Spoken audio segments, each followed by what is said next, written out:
Halo semuanya, selamat datang di Cermati Cerita Matematika.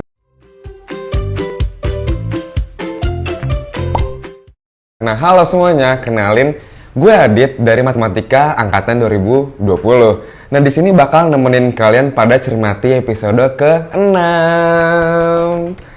Nah, tanpa terasa waktu berlalu begitu cepat ya. Sekarang kita lihat-lihat nih udah sampai di Cermati episode ke-6. Nah, buat teman-teman yang belum pernah nonton Cermati episode sebelumnya, boleh nih langsung aja dicek YouTube HMDM UI atau boleh langsung klik link di bawah ini. Selain di YouTube nih, kita juga udah ngelaksanain vote ya, kalau nggak salah ya, di IG HMD juga. Vote kita itu tuh berisi kalian itu pengen kerja di bidang apa sih yang pastinya kalian kepoin banget gitu loh. Tanpa perlu berlama-lama, Cermati udah menghadirkan narasumber keren yang akan menjawab pertanyaan kalian nih. Boleh langsung kita sambut Reca. Yeay, hai semuanya, hai Adit. Oke, halo Reca. Kok kayak nggak asing ya ngeliatnya? Iya ya, kita pernah ketemu gak sih? Nggak pernah. Oke, Reca apa kabar nih? Enak gak sih kuliah offline? Baik, kuliah offline seru sih, seru, main-mainnya seru. Cuman kalau udah masalah kuis sama ujian ya agak beda cerita ya. Oke, kalau diingetin tentang kuis, kayaknya kalau gue pikir kayaknya nggak asik sih kuliah gue. Nggak asik. Oke, karena tak kenal maka tak sayang nih, boleh dong Reca kenalan dulu nih. Oke, halo semuanya, kenalin gue Rachel dari Ilmu Aktuaria angkatan 2020. Jadi ya satu angkatan lah ya, Dit. Tuh, bedanya kalau gue jadi podcaster, dia jadi narasumber ya. Walaupun kita sama-sama satu angkatan. Oke, nggak apa-apa. Nah, buat teman-teman yang belum tahu nih, jadi beberapa waktu lalu nih Reca mengikuti program magang di salah satu Big Four. Tepatnya di posisi Actuarial Consulting selama kurang lebih 3 bulan. Bener nggak sih itu, Cal? Iya, bener banget. Jadi gue beberapa bulan kemarin emang sempat dapat kesempatan untuk magang di salah satu Big Four, jadi actuarial consultant, dan itu mulai dari bulan Juni sampai bulan September. Jadi ya pas libur semester kemarin sih, gitu. Oke, kalau dipikir-pikir, kayaknya kita pernah ketemu di sini, bener nggak sih, Cal, tadi? Iya, kayak tempatnya sama juga. Tempatnya sama ya? Yang beda apa ya? Kurang tahu sih gue.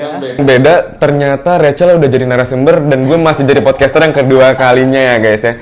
Jadi buat teman-teman yang kepo nih, boleh langsung aja dicek Cermati keberapa sih yang ada gue sama Rachelnya gitu loh. Berapa ya? Berapa ya? Tebak. Berapa? Di bawah. Nah, Rachel sejauh ini nih, sejauh kita udah melewati pertengahan semester 5 lah ya berarti. Kan gue lihat lo itu udah ikut di berbagai organisasi, UKM, terus udah ikut lomba-lomba juga. Nah, kalau gue boleh throwback dikit nih.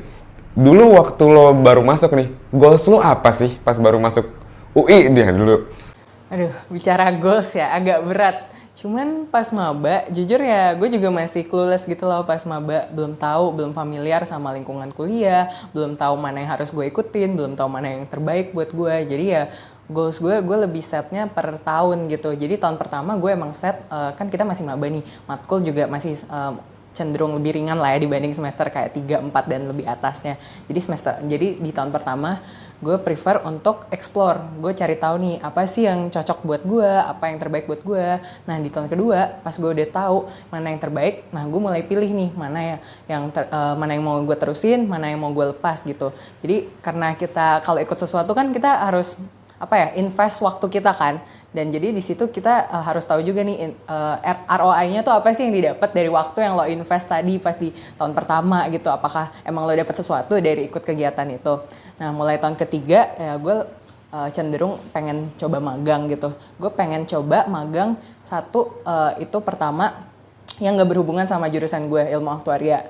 Nah, terus yang kedua baru gue pengen cobain yang jurusan yang berkaitan lah sama ilmu aktuaria. Karena kan mungkin kalau semester atas sudah lebih dapat ilmunya, tapi kalau pas masih tahun awal masih kurang gitu. Terus ya kalau sekarang gue juga punya goals pengen ISMA sih, mungkin gitu. Gue sebenarnya sebagai podcaster di sini rada bingung sih mau nanggapin apa, karena kayaknya perbedaan di antara kita lumayan jauh ya. Lumayan jauh karena maksud gue tuh salah satu yang baru masuk itu salah karena gue nggak menentukan goals apa-apa gitu loh. Jadi denger lo udah nentuin goals dari awal tuh kayak gue telat banget nih. Nah, buat temen-temen nih yang belum terlalu apa ya, belum terlalu lama kuliahnya mungkin, atau masih selama kuliah ini bisa dicatat guys, catat ini ilmu dari Rachel bagus banget ya. Nah terus nih Cel, kira-kira kan tadi kita udah dengar goals lu pas baru masuk ya. Nah sekarang gue pengen tahu deh, karena tadi gue nggak pernah nyusun kan ya, jadi kira-kira apa sih langkah-langkah yang lo perluin buat nyusun goals tadi itu? Oke, nah kalau misalnya langkah-langkah, menurut gue cara terbaik adalah explore, terus kalian evaluasi diri kalian sendiri. Jadi pertama kalian explore hal-hal yang mungkin menurut kalian menarik atau menurut kalian challenging, dan kalian juga nggak tahu apakah itu bakal cocok buat kalian. Nah, pas kalian udah nyoba, baru kalian evaluasi nih kayak, oh ternyata emang gue cocok di sini, atau misalnya ternyata gue kayaknya kurang serk deh atau kurang pas di sini. Mungkin kalian bisa pursue another goal gitu. Jadi emang metodenya mungkin lebih ke explore sama evaluasi gitu. Nah, sama kalau bahas masalah goals juga, gue beberapa waktu lalu tuh sempat denger nih dari buku Atomic Habits, kalau goals itu baik buat kalian nentuin direction, nentuin arah. Tapi yang paling baik itu adalah sistemnya. Jadi kalau misalnya ibarat goals ya, mungkin semua orang itu pengen jadi orang sukses, jadi orang kaya gitu. Tapi in the end, yang beneran sukses, yang beneran kaya, itu kan cuma beberapa, nggak semuanya kan. Karena apa? Itu karena sistemnya gitu. Sistemnya yang membantu kalian berprogres. Jadi percuma kalau punya goals yang bagus, yang tinggi, kalau misalnya nggak didukung dengan sistem yang baik gitu. Dari habit kalian sehari-hari, dalam kegiatan, misalnya saat kuliah. Terus juga ada yang bilang kalau you are your 5 closest friends. Jadi maksudnya surround yourself sama teman-teman yang emang menurut kalian bisa membantu perkembangan diri kalian gitu. Jangan bukan maksudnya milih-milih temen, cuman tahu lah ya mana yang kira-kira emang pas buat tujuan hidup kalian ke depannya gitu. Mungkin ada teman lomba, ada juga teman yang buat belajar, ya itu nggak apa-apa dibikin gitu. Dan satu lagi, kalau bicara goals, jangan terlalu mikirin jauh banget ke depan, tapi fokus sama present aja, sama sekarang ini, apa yang bisa kalian lakuin buat bisa mencapai goals kalian itu gitu. Oke, jadi percuma ya kalau kita punya goals tapi nggak usaha juga. Nah terus kalau boleh gue simpulin itu, jadi intinya itu explore and evaluate, betul gak sih? Betul. Nah terus kita masuk ke pertanyaan yang ditunggu-tunggu nih. Tadi kan udah disinggung sedikit ya kalau lo itu udah magang di salah satu Big Four lah. Nah kira-kira nih menurut lo pengalaman apa sih yang gimana ya, yang bisa ngebawa lo, yang akhirnya lo bisa magang di tempat itu gitu loh? I see. Oke, mungkin gue juga throwback sedikit ya sebelum ke pengalaman magang yang terakhir ini. Jadi sebelumnya gue juga sempat magang gitu di salah satu startup. Nah startupnya ini sebenarnya base-nya dari Singapura gitu. Jadi semua founders-nya itu orang-orang Singapura. Nah cuman karena startupnya masih early stage banget, masih baru, dan mereka baru expand ke Indo. Jadi kita tuh juga hubungannya bisa deket sama CEO-nya, sama COO-nya, sama founder-founder dari Singapura. Dan itu menurut aku jadi valuable banget. Walaupun masih startup baru yang namanya belum terlalu besar atau belum banyak orang yang tahu waktu itu. Nah di situ aku sebenarnya role-nya nggak ada hubungannya sama sekali sama aktuaria gitu. Lebih ke bagian, nama role-nya sebenarnya founders office, cuman day to day-nya aku kerjanya kayak sebagai partnership atau mungkin cukup mirip lah sama business development juga. Nah ini throwback lagi nih, tarik ke belakang, kok bisa sih dapet role itu gitu. Ini berkaitan juga sama aku join salah satu UKM gitu, ISEC, dan aku sekarang di bagian business development. Mungkin kan kita dari matematika nih ya, aktuaria kayak nggak ada hubungannya gitu kan sama business development, tapi kok ternyata bisa gitu. Karena sebenarnya ilmu bisnis ini cukup dynamic, dan selama lo tahu dan mau belajar kayak ngelihat bisnis itu gimana, bisa lah gitu kayak tau lah trennya dan cara ngomong ke orang, basically itu sih. Nah jadi mungkin dari pengalaman organisasi gue, dari pengalaman magang gue, akhirnya gue juga bisa nyampe ke pengalaman magang terakhir. Cuman salah satu komponen yang penting buat nyampe ke sini juga adalah networking sih, koneksi. Jadi sebenarnya pas pertama kali gue mau magang di yang Big Four ini, itu tuh gue nggak ngelihat lowongannya ada gitu, maksudnya gue nggak ngelihat, tapi gue inisiatif untuk kontak salah satu alumni dari departemen matematika juga yang udah di situ gitu. Gue nanya bukan nanya kayak ada lowongan magang nggak gitu, enggak, tapi gue beneran pengen tahu sebenarnya ntar pas udah lulus kalau kerja di consulting tuh di bagian actuarialnya ngapain sih gitu, day to day-nya ngapain, apakah kita beneran pakai ilmu yang susah banget dipelajarin tiap hari di kuliah pas kerja. Nah dari situ akhirnya barulah adalah bridge-nya gitu lah buat akhirnya gue dapet kesempatan magang, kurang lebih kayak gitu sih dia tuh. Oke, karena tadi kan gue udah denger nih ya. Tadi tuh sebelum lo magang di Big Four, lo ada magang sebelumnya. Sedangkan lo magang di Big Four, salah satu Big Four ini aja kan udah semester 4-5 berarti ya? Semester Iya, 4 ke 5. 4 ke 5. Jadi magang yang sebelumnya semester berapa tuh? Itu semester 2 ke 3 kayaknya. Nah, tapi ini ada uniknya juga guys. Jadi kayak emang kayaknya dari yang gue bilang sistem itu beneran berpengaruh. Jadi kenapa gue bisa dapat magang pertama gue adalah gue waktu itu ikut salah satu lomba gitu kayak business case, dan untuk pemenangnya itu bisa dapat fast track internship. Nah, jadi kayak dari gue yang cuma tadinya pengen ikut lomba, tapi karena pas menang, ya udah akhirnya dapat kesempatan magang juga kan. Jadi emang berprogres aja gitu, Dit. Kayak gitu sih. Atlet ya guys ya, jadi dari lomba itu bisa ngerembet kemana-mana lah, intinya itu kita membangun relasinya dulu, betul nggak sih Cal? Oke, terus kalau dari tadi kan udah cerita pengalaman sebelum magangnya, nah terus kalau selama magangnya nih, kira-kira ada nggak sih memories yang lo inget banget gitu selama lo magang?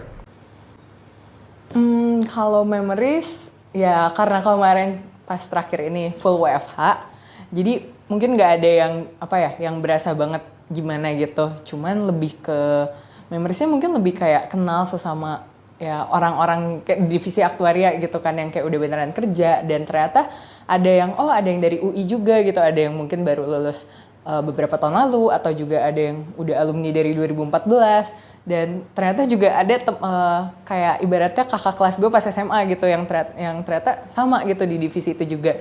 Jadi lebih ke kenal orang-orangnya sih, dan abis itu atasan gue juga di situ cukup baik sih, walaupun umurnya ya cukup jauh sama kita, cuman jadinya bisa ngobrol bareng dan sharing-sharing, dan kayak beneran nanya sebenarnya di aktuaria tuh ngapain sih kalau di consulting kayak gitu. Oke, jadi yang didapat nggak cuma pengalaman kerja dong yang pastinya, yang udah dapat temen cerita-cerita lah intinya ya kan. Nah terus terakhir banget nih Cal, boleh nggak sih kasih pesan ke para mahasiswa nih, termasuk gue juga, yang pengen mencapai goal mereka gitu, atau pengen ya jalannya kayak lo lah, gimana tuh? Oke. Tapi sebenarnya kayaknya ada yang kemis nggak sih, Dit? Kayaknya tadi kan kita sempat bahas tentang pengalaman magangnya dan memorable. Tapi gue kayak pengen cerita dikit nih tentang pas gue magang di Big Four, di Actuarial Consulting tuh ngapain. Kan ini kan audiens kita kebanyakan anak matematika lah ya. Jadi mungkin penasaran juga kan kalau aktuaria di consulting ngapain gitu. Boleh. Oke, mungkin gue mau cerita dikit. Jadi Actuarial Consulting tuh ngapain sih? Nah, kalau misalnya anak-anak aktuaria nih khususnya, mungkin kan lebih familiar sama perusahaan asuransi gitu kan. Ya, entah kita langsung terjun ke bagian pricing atau misalnya ke bagian reportingnya, dan di situ beneran langsung ke asuransinya lah gitu. Nah, tapi sebenarnya tuh buat anak aktuaria ada peluang kerja lain loh. Maksudnya ada industri lain yang bisa kita tap in. Salah satunya adalah consulting. Di consulting ini, sebenarnya kita role-nya sebagai audit support. Maksudnya audit support adalah ini teman-teman yang ngambil akuntansi juga pasti tahu lah ya. Nanti kan ada akuntan. Nah, akuntan ini pasti yang ngitungin juga tuh kayak buat audit segala macam. Nah, nanti kita dari divisi aktuaria ini kita yang ngebantu untuk perhitungan-perhitungan yang berhubungan sama ilmu kayak asuransi gitu. Maksudnya kayak seperti cadangan, dana pensiun gitu. Jadi kita bantunya di situ nih. Jadi kayak kita bantu recalculate apa yang udah dihitung sama aktuaris di perusahaan asuransi gitu. Dan kita bandingin hasil kita apakah udah sama atau misalnya ada perbedaan. Itu kenapa ya? Nanti kita bikin reportnya gitu, dan kita cari tahu kurang lebih kayak gitu untuk kerjaannya sehari-hari gitu. Dan kalau masalah apakah ilmu yang dipelajarin pas kuliah tuh beneran kepake atau enggak, ada kepake gitu. Cuman mungkin lebih nggak sekompleks itu karena kita dibantu sama software-software. Misalnya kita udah mulai pakai Microsoft Excel, atau mungkin kita ada yang udah pakai Prophet, ada yang pakai R gitu. Jadi lebih gampang daripada ya mungkin pas ujian kita tulis tangan, tulis pakai kertas, rumusnya segala macem. Kayak gitu sih mungkin. Oke, mungkin teman-teman bisa ngeliat muka gue ya. Muka gue bingung ya, sebenarnya gue bingung. Kayak itu apaan, tadi apaan ya kan. Cuman nggak apa-apa, mungkin teman-teman yang masih bingung juga bisa diperdalami lagi. Mungkin bisa makin kepo lagi nantinya dengan dunia magang ini ya. Oke, jadi balik lagi ke yang tadi nih Cal. Mungkin karena tadi ada yang kelewat ya. Jadi gimana nih buat pesan lo buat mahasiswa termasuk gue, apa sih gue harus nekenin ini termasuk gue, gimana sih saran lo buat mereka itu mencapai goals mereka gitu loh?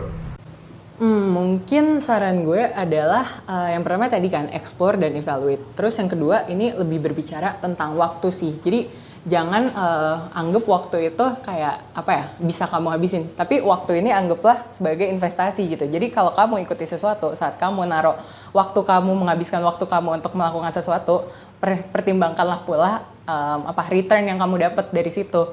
Jadi misalnya nih kalau mau ikut suatu hal, suatu organisasi, kalau gue prefer untuk ikut yang dimana gue yakin gue bisa excel di situ, gue bisa dapat sesuatu di situ. Bukannya egois ya, tapi ya begitulah hidup ya. Kita kalau invest sesuatu, kita mau dapat sesuatu in return.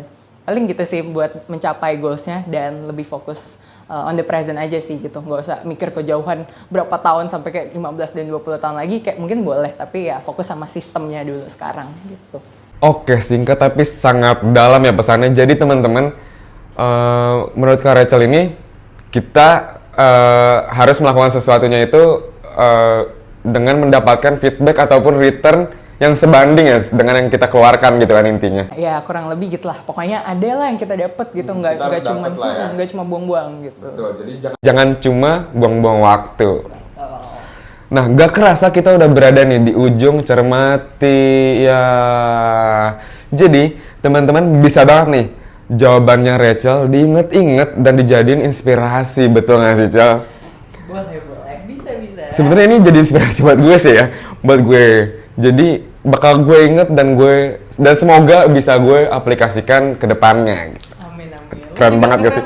Keren banget gak sih? Oke. Nah terus buat teman-teman yang pertanyaannya mungkin belum terjawab, mohon maaf banget dan mungkin kita bakal jawab di lain waktu ya Rachel ya. Semoga kita bisa ketemu lagi dan mungkin nanti itu Rachel udah makin berkembang dan gue udah nggak jadi podcaster di sini udah jadi narasumber, siapa yang tahu ya kan? Bergantian gak sih gue jadi podcaster lagi? Jangan salah ya teman-teman ya. Oke, jadi terakhir banget nih Rachel, kasih dong closing statement nih buat semuanya, terserah lo mau ngomong apa. Closing statement ya, lebih ke jangan takut buat nyoba sesuatu, explore aja. Dan kuliah juga main-main boleh, tapi ya pertimbangin juga untuk waktu yang kamu buang, bukan waktu yang kamu buang sih, waktu yang kamu sisihkan untuk main gitu. Pertimbangin juga waktu yang mana beneran kamu pakai untuk masa depan, untuk goals kamu tadi. Paling itu aja sih sekarang. Dah, kalau misalnya mau nanya-nanya lagi, ntar langsung aja ngasih PC atau DM gitu. Oke, Cel, jadi keren banget nih insight-insight dari lo dan closing statement lo tadi. Dan sayangnya closing statement dari Rachel ini sekaligus mengakhiri episode cermati kali ini nih ya. Dan jadi sebelumnya terima kasih juga untuk Rachel yang udah meluangkan waktunya buat sharing pengalamannya nih tentang magangnya. Dan semoga kebaikannya selalu dikenang, selalu apa ya? Menjadi inspirasi. Kebaikannya selalu menjadi inspirasi dan ya balik ke tadi sih. Semoga gue sendiri dapat terinspirasi ya. Semoga gue sendiri dapat terinspirasi. Oke, jadi terima kasih buat teman-teman yang udah nonton sampai akhir. Semoga apa yang telah disampaikan Rachel tadi bisa kita jadikan inspirasi dan dapat membantu kita semua. Jadi sekian dari gue, Adit. See you on next cermati. Dadah.